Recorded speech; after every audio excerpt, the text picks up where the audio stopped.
আপনারা সবাই কেমন আছেন? আজকে আমি রান্না করব ঢেঁড়স ভাজি।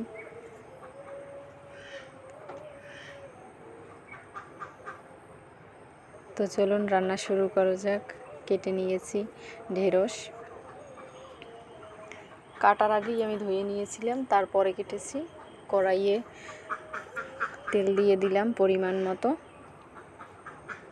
তেলটা গরম হতে থাক। এখন দিয়ে দেব পেঁয়াজ কুচি, রসুন কুচি, কাঁচা লঙ্কা দিয়ে দিলাম। এখন নেড়েচেড়ে ভেজে নেব কিছুক্ষণ।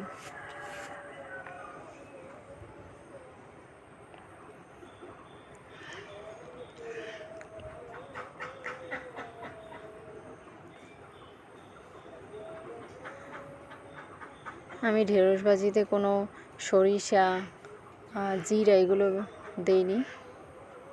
আমার পেঁয়াজ কুচিটা মোটামুটি ভাজা হয়ে গেছে। এখন দিয়ে দিচ্ছি ঢেঁড়স। এখন এটাকে নেড়েচেড়ে ভেজে নেব।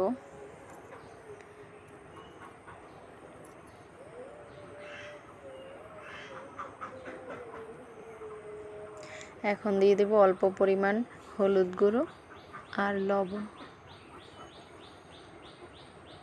দিয়ে দিয়েছি লবণ।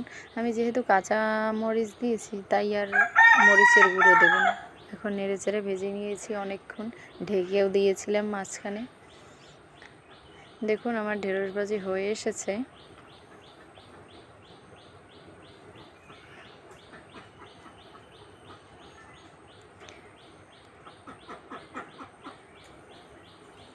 আমার ঢেঁড়স ভাজি হয়ে গেছে, এখন আমি নামিয়ে নিয়েছি।